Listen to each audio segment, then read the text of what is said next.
هل في الموت راحة إن كانت الحياة كلها شقاء؟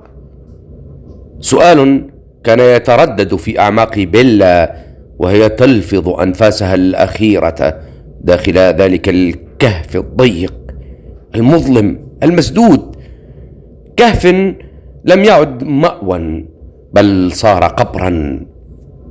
وفي اللحظات الفاصلة بين النفس والنفس مر شريط ذكرياتها القصير أمام عينيها منذ ولدت طفلة، وكيف حملها والدها روك بفرح، وكيف ابتسمت لها والدتها فولفا، وكيف ضمتها جدتها بيلا التي حملت اسمها. وتذكرت سؤالها الصغير ذات يوم: هل سميتني بيلا على اسم جدتي؟ فأجابت أمها: نعم، وكنت أتمنى لو كنت ولدا لأسميك على اسم جدك نورغالد. كان شريط حياتها قصيرا حد القسوة، لكنه مثقل بالمعاناة، مغمور بالشقاء. ثم سكن الجسد وفارقت الروح الجسد، وبقيت في ظلمة الكهف يوما كاملا دون أن تمسها الشمس. وبعد يوم واحد عادت إليها الحياة، لكن ليس كما كانت. نهضت تشهق أنفاسها الأولى في حياتها البرزخية، وعيناها اللتان كانتا يوما بريئتين بدأتا تقدحان بالشر.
بدأت بيلا تتحسس جسدها، تلمس ذراعيها، وجهها، صدرها، كأنها تتحقق أنها ما زالت موجودة.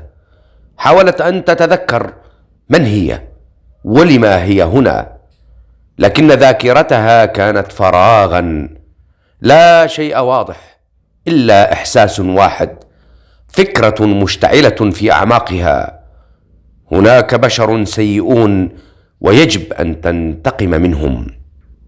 نهضت ببطء واتجهت نحو الصخرة التي سدت بها فتحة الكهف.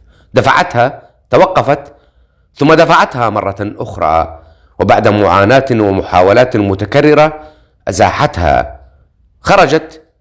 كان الليل يطلق ضوءا باهتا بين الجبال، ضوءا غريبا لا يشبه ليل الأمس، وفي داخلها غريزة شر تجاه كل شيء حي.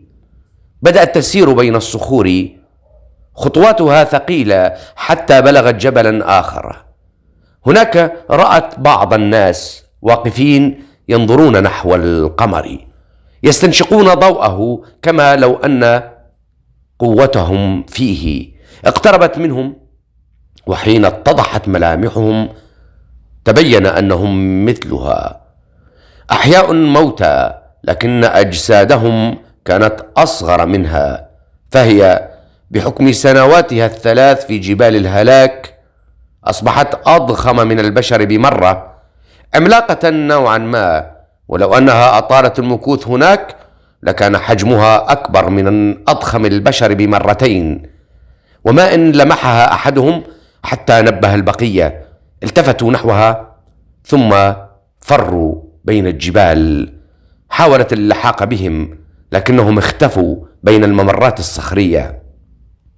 وفجأة أحست أن الظلام بدأ يقترب، وهذه علامة قرب طلوع الشمس. تحركت غريزتها فورا، عادت تركض نحو كهفها، دخلته وسحبت الصخرة الثقيلة وأغلقت المدخل بإحكام كي لا ترى الشمس ولا تراها الشمس. عادت إلى داخل كهفها وارتمت على الأرض وغفت. وحين استفاقت شعرت بأن الليل قد اقترب، فحين يكون النهار في الخارج كانت تشعر غريزيا بقلق ينهشها، توتر لا تعرف سببه. وحين زال القلق أدركت أن الليل قد حل، وإن كان منيرا بضوء غريب. خرجت، بدأت تسير بين الجبال، وغريزتها تدفعها نحو مكان البشر الذين آذوها وتسببوا بمقتلها. وحين بلغت جبال القمريين وكانوا محصنين رأوها تقترب، أمطروها بالسهام. توقفت لحظة ثم هاجت وأطلقت صرخة غضب سمعتها الجبال كلها. بدأت تقتلع الصخور وتقذفهم بها بقوة جسدها الضخم. سهامهم كانت بلا معنى، تصيبها لكنها لا تتأذى. تقدمت تفتك بهم بلا رحمة، ثم اتجهت نحو القبائل الجبلية، هناك حيث تسببوا بموتها. لم تكن تتذكر ما جرى، لكن غريزة الانتقام كانت تقودها. بدأوا يتقهقرون وهم يصرخون: غول هائج، غول يهاجمنا. انسحبوا نحو مدينة بترا وهي تتقدم ترميهم بالحجارة الضخمة. أصبحت بوابة بترا على مرمى بصرها، وفجأة شعرت بالدوار. توقفت وبدأ شريط ذكرياتها يعود. رأت طفولتها، والديها، السهام، النهر، الكهف. عاد كل شيء، وعادت معها البراءة إلى عينيها. تراجعت خطوة، وجبليون متأهبون للقتال ينتظرون اندفاعها، لكنها هربت، استدارت ونزلت من الجبل وعادت تسير نحو مسكنها الأصلي. كان النهر عائقا أمامها، لن تستطيع العبور، فالماء قاتل لها. وشعرت أن الشمس تقترب من الشروق، لا ملاذ لها إلا الكهف الذي ماتت فيه. ركضت تتسابق مع الزمن، وقبل أن تشرق الشمس بلحظات بلغت الكهف وسدت مدخله بالصخرة. ارتمت أرضا من شدة التعب، وأغمضت عينيها ونامت وهي تفكر فيما يجب أن تفعله. وعند مجيء الليل الثالث خرجت. كانت غريزتها تدفعها لاستنشاق ضوء القمر. تقف طويلا تحت إشعاعه كأنها تتزود منه بقوة خفية، ثم بدأت تبحث عن ملجأ جديد. سارت بين الجبال مسافة طويلة حتى بلغت سفحا مرتفعا يطل على البحر. هناك كان المضيق الذي يفصل مملكة الشمس عن سيليسترا. كان عريضا، لكنها استطاعت أن ترى شواطئ مملكة الشمس من بعيد. وفي تلك اللحظة تراءت لها صورة جدها نورغالد، رجل لم تره قط، لكن ملامحه كانت واضحة في ذهنها. تساءلت في داخلها: من هذا؟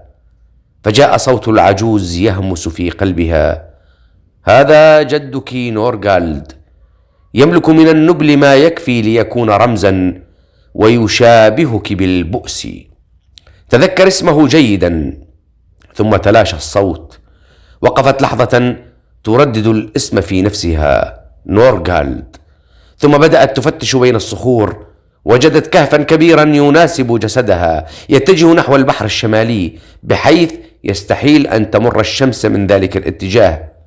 كان آمنا، لكن ما إن حاولت الدخول حتى خرج إليها دب كان أصغر منها حجما، لكنه شرس يزمجر ويضرب الأرض بمخالبه. تراجعت ثم استدارت هاربة وهو يركض خلفها، وفجأة توقفت. تذكرت شيئا. لما الهرب؟ طوال حياتها كانت تهرب، وكان مصيرها الموت.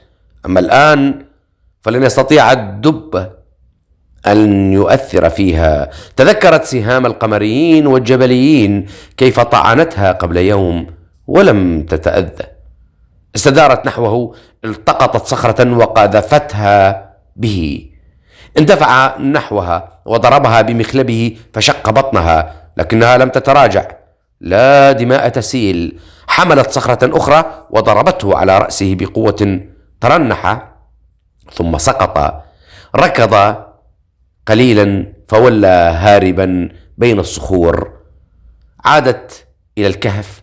بدأت تجمع صخورا كبيرة، رتبتها بعناية وسدت بها المدخل، ولم تبق إلا منفذا صغيرا تسده بصخرة عند الدخول والخروج.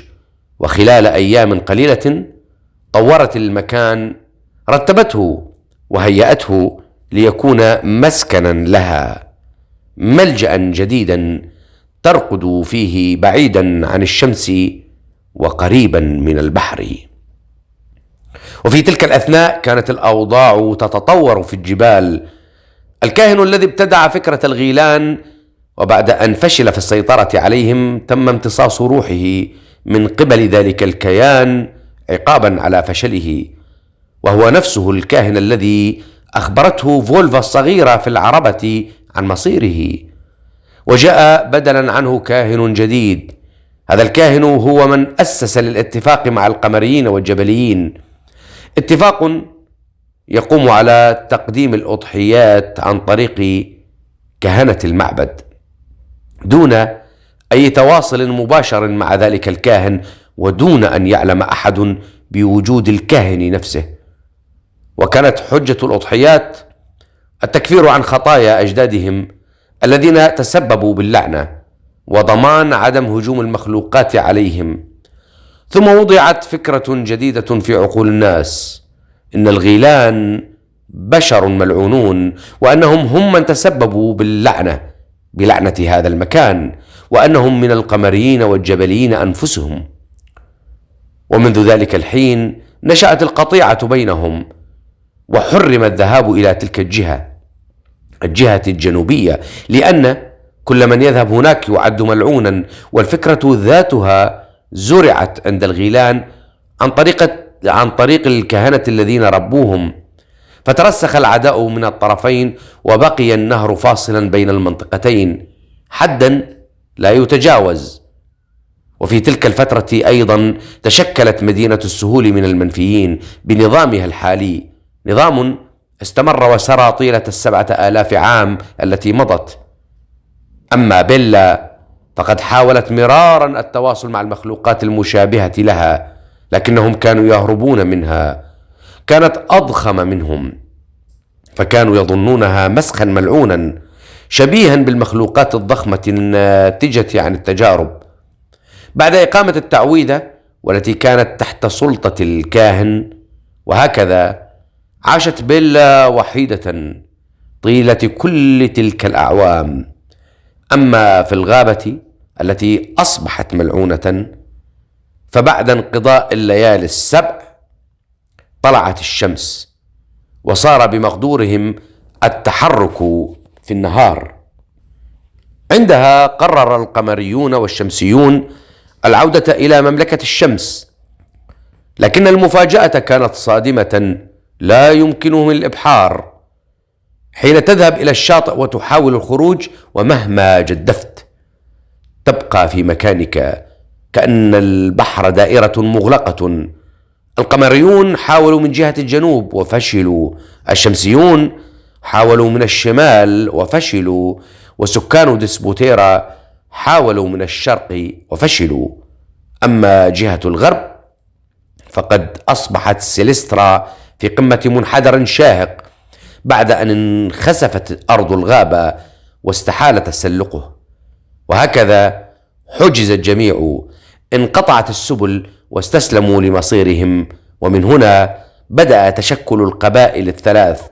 القمريون انغلقوا على أنفسهم وأحاطوا قبيلتهم بمجرور من الماء، والشمسيون فعلوا الشيء ذاته.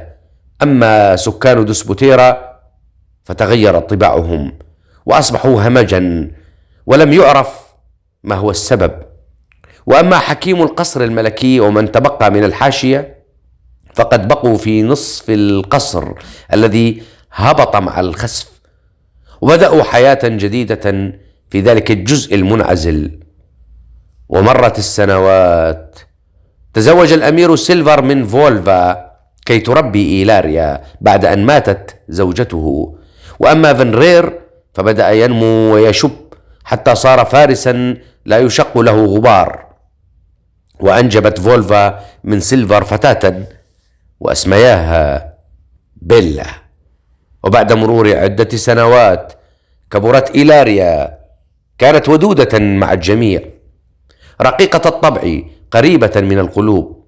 وفي يوم من الأيام خرجت إلى الغابة تبحث عن بعض أنواع الفطر، رغم أن والدها كان قد نهاها عن التعمق فيها.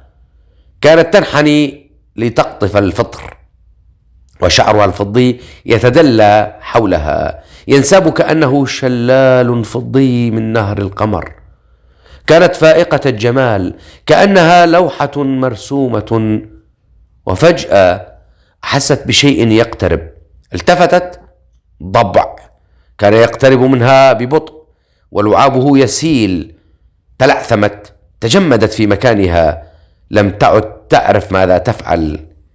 اغرورقت عيناها بالدموع، وجثت على ركبتيها، ووضعت يديها ببراءة لتحمي وجهها، تغطي عينيها كي لا ترى ما سيحدث. كانت تبكي وتقول: أرجوك لا تؤذني. وفجأة همسات، صوت فتاة: فلننقذها، وصوت شاب: اخرسي، إنها من أعدائنا. فقالت الفتاة بحدة: سأنقذها أنا أيها الوغد. وفي تلك اللحظة كان الضبع قد اندفع نحو إيلاريا وثب، وقبل أن يصل إليها تدحرج رأسه أمامها على الأرض. سقط الجسد بلا رأس. فتحت إيلاريا عينيها ببطء. أمامها وقف فارس شاب، شعره الذهبي يلمع وسيفه يقطر دما، وبجواره فتاة كأنها الشمس بذاتها. كانت سول وشقيقها راغنر. دمعت عينا إيلاريا وقالت ببراءة خالصة: شكرا لكما. مدت سول يدها وساعدتها على النهوض وقالت: لا عليك. وحين التقت أعينهما توقف الزمن لحظة. بدأت الذكريات تعود. قبل اللعنة كانتا طفلتين في قصر الملك فاليريان حين دعا العوائل الملكية في الغابة إلى الغداء. جاءت كل منهما مع والديها، وبينما انشغل الكبار بالأحداث كانتا تتجولان في بهو القصر، تتأملان الجدران العالية والزخارف. هناك التقتا، هناك لعبتا معا. تشكلت بينهما صداقة قصيرة وسرية، وكانتا في كل لقاء لاحق تتسللان للحظات خاطفة، خصوصا في قصر الملك فاليريان لتلتقيا من جديد. عاد كل ذلك في نظرة واحدة. قالت سول ببطء: أشعر أنني أعرفك، من أنت؟ ابتسمت إيلاريا ببراءة وقالت: اسمي إيلاريا، أنا ابنة الأمير سيلفر. قطب راغنر حاجبيه حين علم أنها ابنة زعيم أعدائهم. أما سول فابتسمت، تقدمت خطوة واحتضنت إيلاريا قائلة: ألم تعرفيني؟ نظرت إليها إيلاريا بحيرة طفولية ورفعت يدها تداعب شعرها الذهبي، ثم قالت: لم أعرف فتاة بشعر ذهبي إلا واحدة، أنت سول. وارتمت في حضنها تضع رأسها على صدرها وتبكي: كنت دائما أتذكرك، لكنك تعلمين ما جرى. أشارت سول نحو الشاب الواقف خلفها وقالت: هذا شقيقي راغنر، هيا سلم عليها يا راغنر. تردد راغنر وطأطأ رأسه، فداست سول على قدمه بقوة وقالت بحدة: مد يدك قبل أن أقطعها. كان راغنر أكبر منها ب10 سنوات، لكنها كانت سليطة اللسان. رفع رأسه أخيرا ومد يده، صافحته إيلاريا مبتسمة ابتسامة كفيلة بأن تجعل حتى كهنة المعبد كالحملان الوديعة، وقالت بلطف ودفء: شكرا لك أيها الأمير راغنر على إنقاذي. دفء يدها وضياء عينيها وربيع شفتيها وعبير كلماتها كلها كانت كفيلة بأن يتحول خدا راغنر إلى لون أوراق الرمان خجلا، واستبدلت طبول الحرب في قلبه برفرفات فراشة.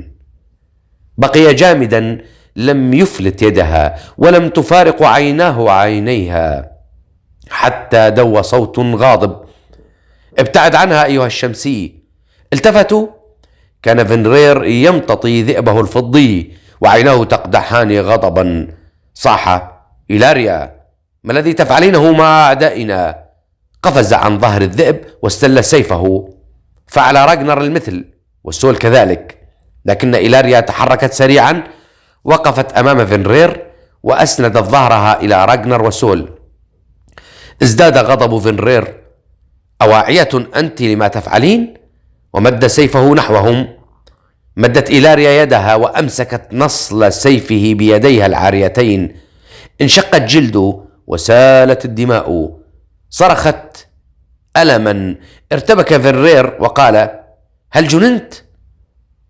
غضبت سول وصاحت: أيها الوغد، كيف تتجرأ وتجرح صديقتي؟ التفتت إيلاريا إليهما بقلق: لا، أرجوكما، لا أريد القتال، لا أريد الحروب. لكن فنرير وقد اشتعل غضبه قال: ابتعدي عن وجهي قبل أن أقتلك. وهنا حدث ما لم يحدث في حياتها من قبل. غضبت إيلاريا، رفعت يدها وصفعت فنرير. ساد الصمت، الصدمة على وجوه الجميع، وأشارت إيلاريا إلى رأس الضبع المتدحرج وقالت بصوت مرتجف: لولاهم لكنت طعاما لهذا الوحش. اشتعلت عينا فنرير وقال بحدة: أتضربيني لأجلهما؟ أما تعلمين أنهم من قتلوا والدي؟ ردت سول فورا: بل أنتم من قتلتم والدي. رفع فنرير يده ليصفع إيلاريا وقال بغضب أعمى: ليت الضبع أكلك ولم تجلبي لنا العار بمساعدتهما لك. وقوفك معهما. وكاد كفه يهبط على وجهها حتى جاء صوت حاد: إياك أن تلمسها. التفت الجميع. كان الأمير سيلفر. اقترب بخطوات بطيئة، لكن حضوره كان أثقل من السيف. نظر إلى فنرير وقال: الفارس بلا عقل يا فنرير لا يختلف عن هذا الطبع. ثم أضاف ببرود صارم: البطولة بالقوة والعقل معا. أغمد سيفك وعد إلى القبيلة. قال فنرير محتجا: لكن يا خالي، قطعه سيلفر، لا تدعني أعيد كلامي. ثم اقترب خطوة أخرى وقال بصوت منخفض حاسم: وإياك أن تحاول أذية إيلاريا ثانية، لأنني حينها سأكسر لك يدك. ارتمت إيلاريا في حضنه تبكي. نظر إلى الدماء على يديها وقال بقلق: هل أنت بخير يا بنيتي؟ وفي تلك اللحظة اشتد غضب راغنر حين أدرك أن هذا هو الأمير سيلفر. لكن سيلفر التفت نحوهما وقال بهدوء: شكرا لما فعلتماه. أدارت سول وجهها ببرود وسحبت راغنر من ذراعه وقالت: لا حاجة لنا بشكرك أيها العجوز. امتطيا دبهما وانطلقا دون التفات. أما سيلفر فامتطى ذئبه وأجلس إيلاريا أمامه وعادا إلى قبيلتهما. وحالما وصل سيلفر وإيلاريا إلى القبيلة أوصلها إلى زوجته الجديدة فولفا وقال لها: ضمدي جراحها. ثم التفت إلى إيلاريا وقال بصوت هادئ يخفي صرامة واضحة: لم أوبخك أمام فينرير، لكن إياك أن تلتقي بالشمسيين ثانية، فهم أعداؤنا وقد يؤذونك. ثم مضى. اقتربت فولفا من إيلاريا، نظرت إلى يديها المجروحتين وقالت برفق: من الذي تسبب لك بهذه الجراح؟ تعالي احكي لي. أشعر أن اليوم فيك شيء مختلف، كأن حياة جديدة بدأت تدب في قلبك. جلست إيلاريا وروت لها ما حدث من الضبع إلى سول إلى راغنر إلى الصفعة. كانت تحكي وعيناها تلمعان بشيء لم تعهده فولفا من قبل. أما راغنر فلم ينم تلك الليلة. كلما حاول إغماض عينيه رآها: ابتسامتها، دموعها، صوتها وهي تقول: شكرا لك أيها الأمير راغنر. وإن فتح عينيه رآها مرسومة في وجه القمر. هل لنا في قلبكم من موطن أو ضياء من لحاذ الأعين أو نسيما جاء من إيلاريا يسلب اللب الذي لم يفتني؟ شعرها شلال نهر للقمر يتدلى فوق روض آمن. ليت قلبي بين كفيها انثنى، بئس قلبي فيك إن لم ينثني. كان يضرب جبينه بكفه ويهمس: انسى انسى. وفجأة جاء صوت خافت: انسى من يا عاشقنا الشاب؟ فتح عينيه، كانت سول متسللة كعادتها. أغمض عينيه سريعا وقال: لا شيء. ضحكت وهي تقول: ولما أرى وجه إيلاريا في عينيك إذن؟ تعالت ضحكاتها وهي تسخر منه. همس بحدة: أخفضي صوتك، لو علموا فسيقيدوننا ويضعوننا مع الحيوانات. ازدادت ضحكاتها ثم تركته يتقلب بين إنكاره واعتراف قلبه. مرت الأيام ثم الشهور وكبر ذلك الشعور بصمت. أصبح لقاء راغنر وإيلاريا سريا في أعماق الغابة، يتبادلان أطراف الغزل ونظرات أطول من الكلمات. كانت تبتسم بخجل وهو يحاول أن يبدو قويا، لكن قلبه كان يخونه في كل مرة. وسول كانت تراقب لهما الأجواء، تحرس الطريق وتسخر منهما كلما سنحت لها الفرصة. وهكذا كبر الحب في أرض مزروعة بالكراهية. وفي يوم من الأيام نادت فولفا: تعالي إلى هنا يا بنيتي. اقتربت إيلاريا. قالت فولفا بصوت عميق: يجب أن أنقش عليك حروف التاريخ وأجعلك كتابه، وفي يوم ما سيحتاج الناس لمعرفة ما جرى في الماضي وستكونين لهم الماضي. قالت إيلاريا بحيرة: لم أفهم يا أمي. وقبل أن تجيبها ارتفع صوت فينرير وهو يدخل غاضبا: ألم أقل لك لا تلتقي بأولئك الشمسيين؟ ردت بحدة: لا شأن لك. وفي تلك اللحظة دخل سيلفر وقال بصرامة: ما بك؟ لماذا ترفع صوتك أنت؟ قال فنرير: وصلتني أنباء أنها كانت مع ذلك الوغد راغنر. نظر سيلفر إلى إيلاريا طويلا ثم قال: أصحيح هذا يا بنيتي؟ صمتت، فقال ببرود ثقيل: سيكون حسابك عسيرا. ثم التفت إلى فنرير: وأنت كم مرة قلت لك لا شأن لك بإيلاريا؟ أمسكه من ذراعه وسحبه معه خارج المكان.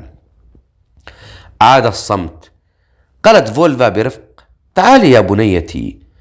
جلست إيلاريا، وضعت فولفا رأسها في حجرها وبدأت تسرح شعرها الفضي بأنامل هادئة.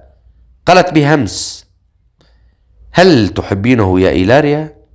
أجابت دون تردد: نعم يا أمي، وهو يحبني. سكتت فولفا لحظة ثم قالت: انسي أمره. انتفضت إيلاريا، رفعت رأسها سريعا ونظرت في عينيها بخوف. لا تقولي لي إن شيئا سيحدث. قالت فولفا بهدوء: ما اسمه؟ قالت: راغنر. تنهدت فولفا طويلا ثم قالت: نعم، ستكون لك أيام جميلة مع راغنر. أشرقت عينا إيلاريا فرحا، لكن فولفا تابعت: ولكن ليس راغنر هذا. تجمدت ملامحها. قالت فولفا: راغنر آخر؟ نعم، راغنر آخر ستلتقين به بعد 7000 عام. شهقت إيلاريا: ما الذي تقولينه؟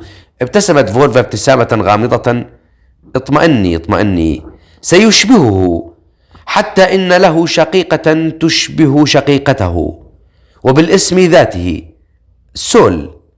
وساد الصمت بينهما.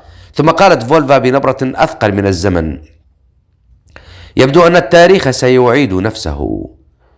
أكملت فولفا وصوتها يزداد عمقا، كأنها لا تتكلم بل تتذكر: المهم حين تقابلينه لن يكون وحده، سيكون معه طفل النبوءة.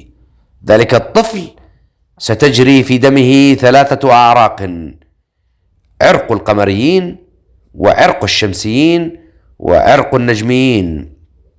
سيكون شعره نصفه كالشمس بضيائه، والنصف الآخر فضيا كالقمر.